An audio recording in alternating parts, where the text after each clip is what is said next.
This entire military is one cohesive, dedicated force. And the threats to our nations, they don't sleep. They're watching our every move. Iran, Russia, China, North Korea, ISIS, Al-Qaeda. They may be watching this right now. Our military should not be mistaken for a cable news gab-fed show. We don't care what you look like. We don't care who you voted for, who you worship, what you worship, who you love. It doesn't matter if your dad left you millions when he died or if you knew who your father was. You have the code for a machine of lethal moving parts that you would be wise to avoid if you never stick to you. We will not be intimidated. We will not back down. We don't want war. But if you want war with the United States of America, there's one thing I can promise you, so help me God. Someone else will raise your sons and daughters.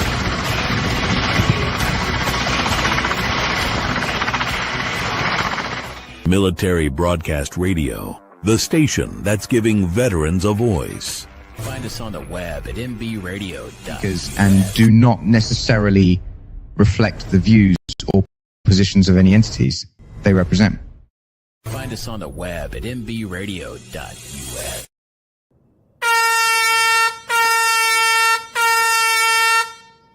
Welcome to TruckerMouth, the podcast that gives you real insight into the trucking industry while providing a platform for your voice to be heard.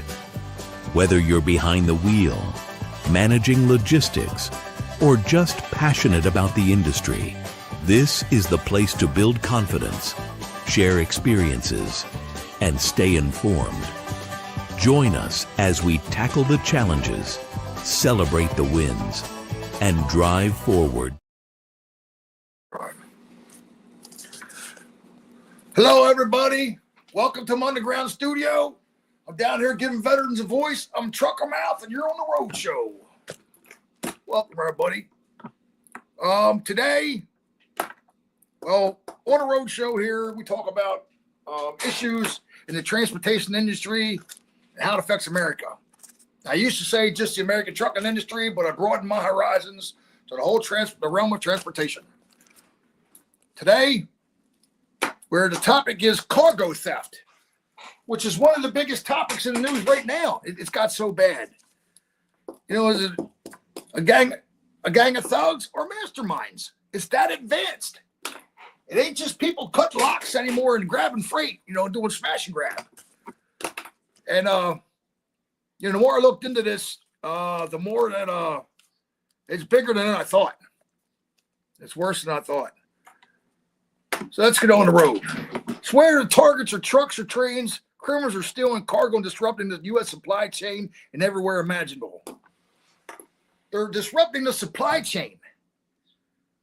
And when you disrupt the supply chain, you know what happens? You slow down production, and it affects the economy. And you know what happens then? It comes down to us, the consumer. And, you know, it's got that bad. It's got that out of hand, and then that bad that, wow, it's a lot worse than I thought. Homeland Security estimates $35 billion is lost in cargo theft each year. That's with a B, $35 billion. And, man, that's just unheard of, man. We can't have it. We can't have it. When I was driving truck, well, back in I think the late 60s and 70s, you had a lot of people physically hijacking trucks and or stealing them. Yeah, hijacking them and stealing them. And that's about as sophisticated as it was. And now it's just, I mean, you have, you know, everybody, you got people from different countries tapping into the logistical supply chain here in the U.S. You know, the whole world's intent on destroying us. And we have to really do something about this. A wide range of crimes include hijacked trucks, rail cars, identity theft, double brokering, which is a big one. That's a double cybersecurity vulnerabilities and reroute schemes. So all of them are different ways to steal freight. And it's just out of hand. It just can't be having this. The increased threat of strategic cargo theft is threatening our supply chains and hurting American business and consumers, which is us. So they know a lot who's doing it, but they think organized crime's doing it. They're organized. Organized crime units are operating from not only within the U.S., but also internationally from Armenia, which I ain't even sure what the hell Armenia, Colombia and Mexico. I know it's South America, and targeting high-value goods to steal and finance their illegal activities such as drug smuggling.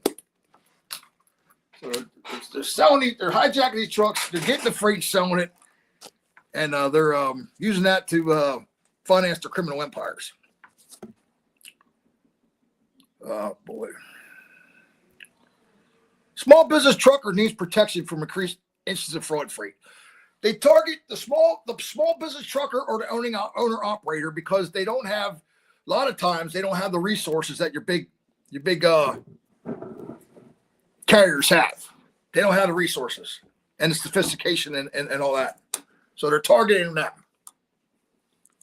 Fraud is on the rise in the trucking as criminals have discovered many vulnerabilities within our industry. Yeah, it's vulnerabilities. They just have ways, man. If I was a small business trucker or an operator, I'd really be on the lookout. Small business trucker lacks the resources to prevent scams originating overseas or the authority to issue brokers comply with existing transparency regulations.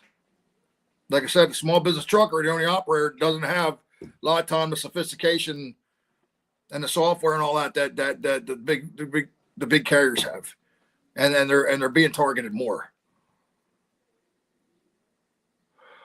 They're implementing a lot of things here that to ensure brokers comply with existing transparency regulations. There are systems and regulations in place that can help reverse the growing trend of fraud, but the federal government is struggling to provide the support shippers, motor carriers, and brokers need. Yeah, it's got to go on, a federal level here. Well, it's got to be because your commercial driver license is federally, it's across the board. It's a federal license. I mean, it's within your state, but they're all linked together, all your states. You can't go to another state and get it on the CDL like you could, 30 years ago or 20 years ago. And, with all these, back in the day, they didn't have all these satellite and beacons on the trailers and the tractors and track them everywhere. You didn't hear, it took them a while to crack this thing, crack the codes on these. Because, these carriers, they can tell where they can tell where their tractor and trailer is within 100 feet or something like that. And I'm really surprised that they can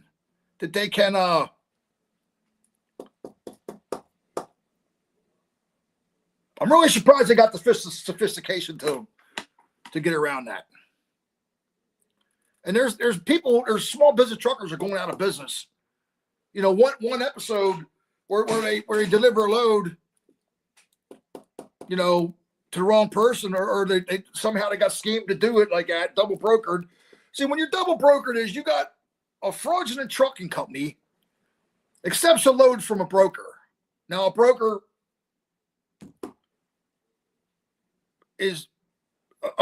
sells, you don't really sell it. He issues the load to the trucking company and gives you all the information, your pickup numbers, your times, your delivery appointment numbers, all that. And what happened was these fraudulent trucking companies, this is really big time. What they do then is this fraudulent trucking company will broker it out themselves. That's why it's called double brokering. And they'll broker to a guy, say we got a load picking up in Philadelphia, Pennsylvania here. And say it's going to Oklahoma City. And what they'll do is they'll throw it out there on the load board with big numbers, paying $500 more than it normally would and all this and that. And when that trucker delivers that load, Okay, the broker. I have a lot of information on this, man. The broker pays the person he originally assigned the load to, gave the load to. He pays them, and that fraudulent broker company, trucker company, doesn't pay that driver nothing. So all his fuel, all his time going out there, what's OK City from here? 800 miles? 1,000 miles? About 800 miles probably. He don't get nothing. And for all his fuel and everything, nothing. And then his insurance company, I don't know, it's just terrible. And just one hit like that, just say they suckered them into going somewhere to a fraudulent warehouse and they deliver this load. Well, the next thing you know, their insurance company, the people come back on their insurance company. Their insurance company pays whatever they can, and that truck company's out of business. You're talking, $100,000, $200,000 load, and that's just terrible, man. But we really got to watch it out there. If I was a small business trucker or operator or anybody anyway. Small trucking businesses are both the most vulnerable to fraud and the least likely to be able to recover from an incident. Most commonly, motor carriers are held responsible for loss of cargo due to fraud, with costs ranging from tens of thousands to hundreds of thousands of dollars per incident. And that all comes back on the carrier. Truckers are targeted by scammers posing legitimate brokers.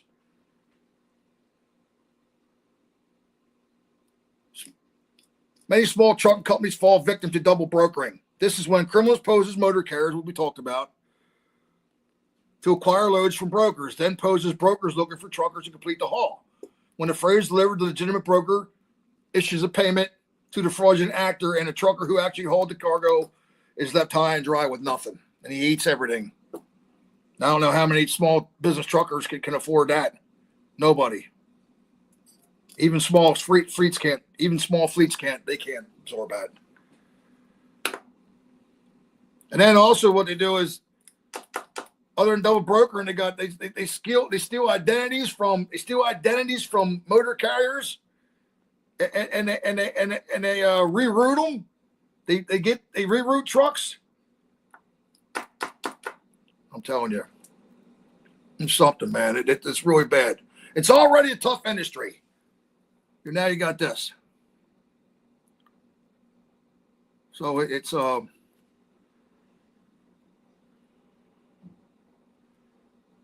okay, we got an incident right here where American dream turned into nightmare when some unscrupulous criminals stole our identity. They stole the identity of Tangier Logistics and Double Diamond Transport.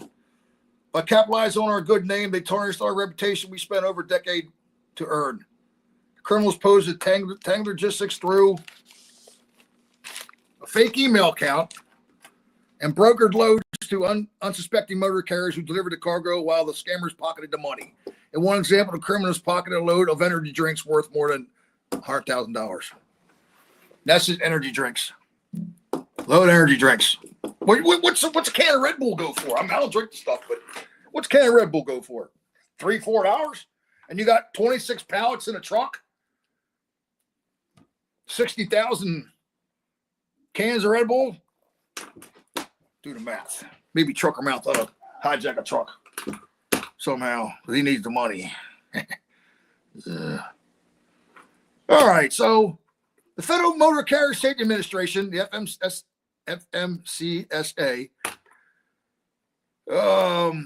issued a report about illegal broker activity in the trucking industry. In the report, the FMCSA said it lacked data to determine fraud negatively affected safety and that it didn't have statutory authority to assess civil penalties on violations.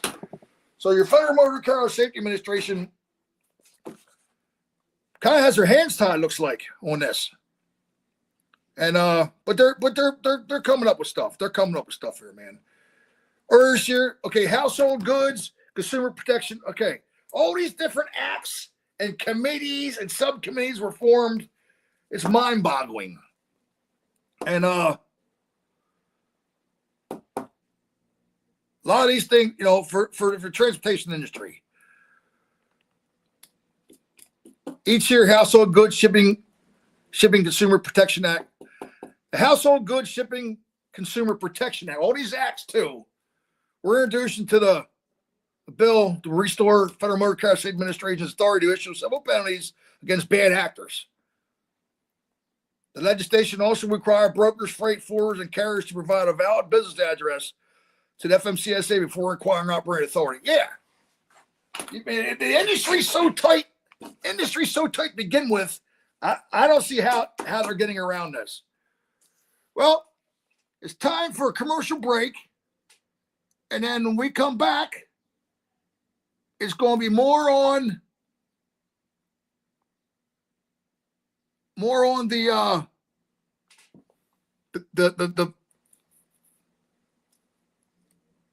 theft of freight. All right, when we come back.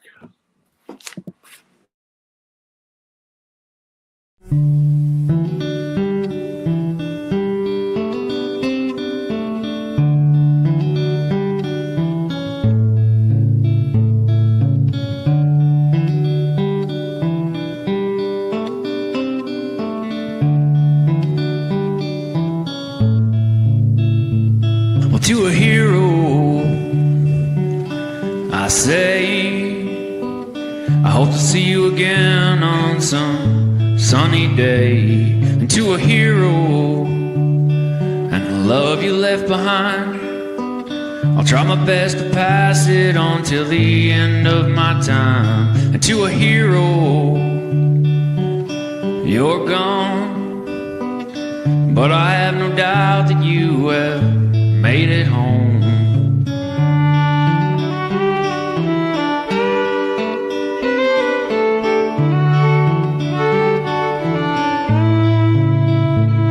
And to a hero taken way too soon, over there in that dusty country, an Afghan afternoon. To a hero and the little one you left behind, I hope he grows up with your passion, I'm sure he will with time. And to a hero, a warrior through and through, you were taken way too early, what can we do?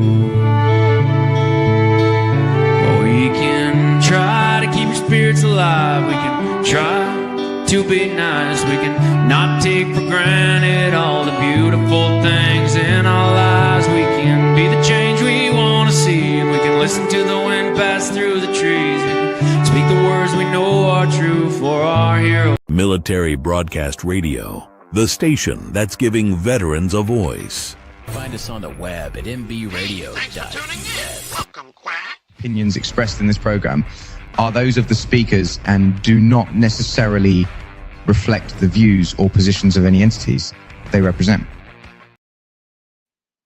Hello, everybody. Welcome back to the TruckerMouth Show. We're discussing the epidemic of cargo theft here in America and abroad. It's happening all over the world. Other ways they continue to combat this cargo theft include closing broker bond loopholes, improving and renaming the National Consumer Complaint Database, and establish a new registration system. So they're on this. I mean, they have to be. It's that bad where they're making up things to combat it, and it's like I said, it's just worse than I ever thought, man. Now, your three big states are California, number one for cargo theft, which represents about half of it.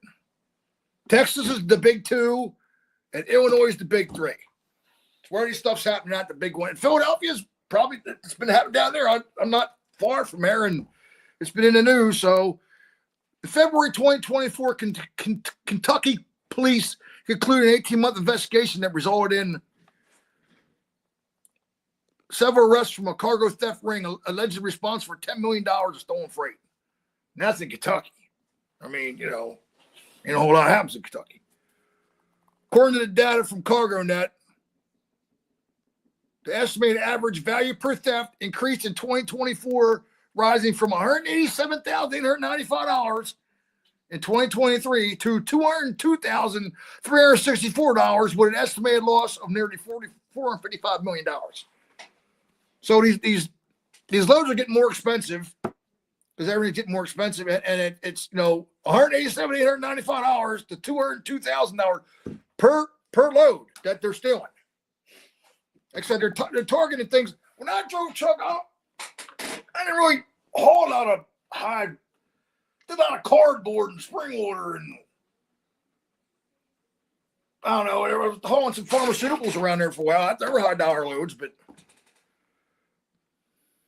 wow, that's how much one load someone would have to absorb if they got their trailer stolen.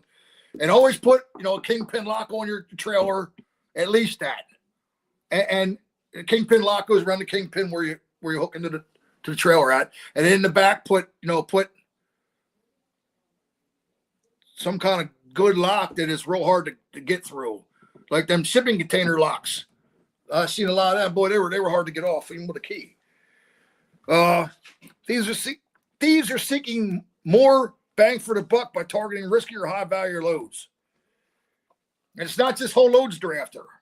Thieves in 2024 saw criminals take their tactics to a new level. This February, Overhaul, which is an outfit that looks into this cargo theft thing, reported on developing modus operandi for the pilferage of cost-dense consumer electronics while in transit. So these trucks are only at brief stops, such as traffic signals, and if maybe they stopped at a place to go to the bathroom at somewhere, and then they're following these loads. Okay, they're following these loads out of the warehouse where you pick them up, or a distribution center, and they're following these loads. And it's just crazy. Now, everyone needs to do something about this. If you see something going on like that, if you see a truck at a red light and people in the back throwing boxes out, obviously that's not supposed to be happening. Like I said, everybody needs to do their part in this because it's affecting the supply chain the whole way down to the consumer, the economy. That's how bad. I said I never thought it was this bad until I started looking into this. Comments.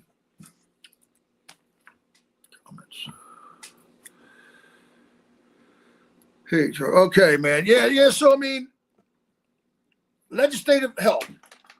The continued rise of carbon has gained attention from both state and federal lawmakers. Duh, of course it has. It better. Most recent Arkansas acted to curb what legislators said is a pervasive problem in the state by increasing the penalties for the convicted of cargo theft. Yeah, they did the crackdown and give them harsher penalties. The new legislation, which was signed into law by Governor Sarah Huckabee Sanders in March, adds up to 10 years to the sentence of anyone who was convicted of the crime. So whatever the sentence was, they're added 10 years to it in Arkansas. That's Sarah Huckabee. She's been in the news.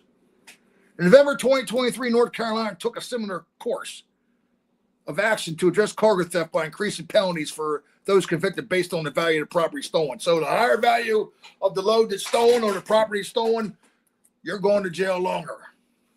Attempts have been made to receive legislative help from the federal level as well. This past June, Representative David Valadao, Republican California, introduced the Safeguarding Our Supply Chain Act. Like I said, all these different acts and legislation, all these committees, it's mind-boggling, which sought to improve communication between federal agencies and state and local law enforcement, particularly in regions experiencing high volumes of organized crime. Well, yeah, they got to coordinate. They got to coordinate on this, man. It was actually, this was in the news. I just was watching this Fox, and it was on Fox about the cargo theft. Oh, boy, I tell you, this is bad.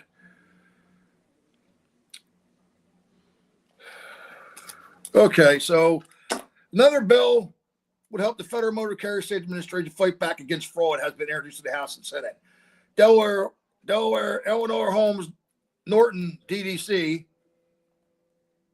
What the hell is that? Democrat, something, and Republican Mike Enzel has implicated the Household Goods Shipping Consumer Protection Act in the House. They're implementing this.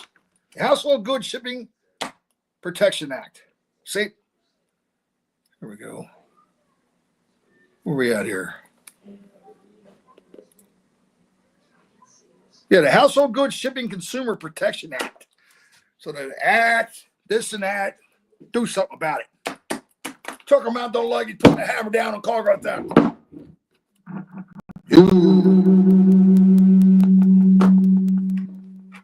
Oh, look. Okay, man. So,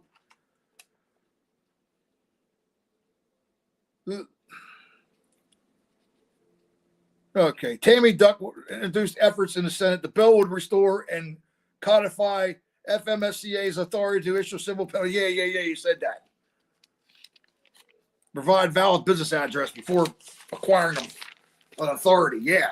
Just don't give an authority to anybody. Look into who they are. So, under siege, 2024 broker report shows increase in all type of fraud. Yeah, we know that. Oh, here we go with this. In its state of fraud of the industry 24 report, the Transportation Intermediaries Association has shown an increase in all types of fraud, which is forcing broker companies to spend more time, money, and resources on to combat the problem. Because a lot of times, these brokers, they're out too. They're issuing these loads to people, and a fraudulent company, it goes and they never see it again, and they're out. I mean, they gotta, it's on them, and they gotta pay for it. The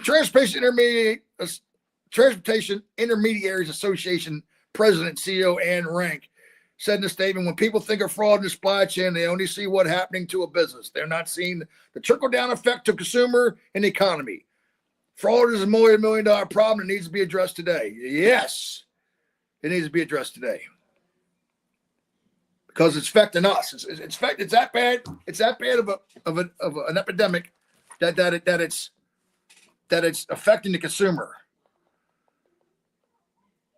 5 types of fraud plaguing the industry: cargo theft, financial theft, unlawful broker scams, e.g., identity theft, internal employee theft, which inside jobs. Oh yeah. Oh, hell yeah. They're selling information to people. Oh, yeah. And, you got an inside job. You got a guy who's the head of shipping at a place or a dock supervisor. He's got everything he needs to sell you that load. The most common type of fraud reported by a survey was broker scams. Like I told you about the double brokering, followed by email spoofing and identity theft. So that's cargo theft is at an exponential rate, rising at an exponential rate. TruckerMouth ain't got the best wording here. According to report, it increased by 600% between November 22 and March 23. Truckload fleet is the most vulnerable target of fraud. Electronics, solar panels, and household goods are the most commonly stolen on cargo. High dollar shit. Yeah, I didn't hear a whole lot of high dollar stuff. I don't believe. Well, jewelry at time from QVC. They're hauling loads of jewelry from one QVC down in the bottom of Virginia to where QVC is outside of Philadelphia. What was that? University City is the name of that area. Something like that. Industry City or something like that. I don't know. But we delivered there. Truckloads of jewelry, actually. And they came in these real big bags, like burlap bags. And that had their lock on from the time you left until the time you delivered. And when you delivered it inside these walls. And they unlocked the lock, and back then you didn't get out of your truck. They brought everything to you, then you got the hell out of there. So yeah, that was that. But I mean, not on a daily basis, man. TruckerMouth was just a regular runner. He wasn't no one special here. Oh boy, California appears to be the fraud hotbed in the United States. Nearly half of all fraud identified by the Transportation Intermediaries Association, organized in the Golden State. 9% was a distant second, followed by Illinois 5%. Like I said, it's California, Texas, and then Illinois are the big three. They're the big three. Well, hey, everybody, you know what? We're at the end of the road here. I got so much information. I'm going to do another show on this. My next show is going to be on cargo theft. The rise of cargo theft here and how it's affecting the U.S. and the consumer. Thanks for coming along on the ride. On the road with TruckerMouth. See you next week, Saturday at 2. Ladies and gentlemen, thank you for tuning in to Military Broadcast Radio. As we wrap up today's show, we want to remind you that the podcast of today's episode will be available right after we go off the air. So if you missed any part of the show or want to listen again, be sure to check it out. And remember, we're here to support and honor our veterans. Your stories and experiences matter, and we are committed to giving you a platform to share them. That's right. We're here to give our veterans a voice. So don't forget to catch the podcast and stay connected with us. Giving our veterans a voice.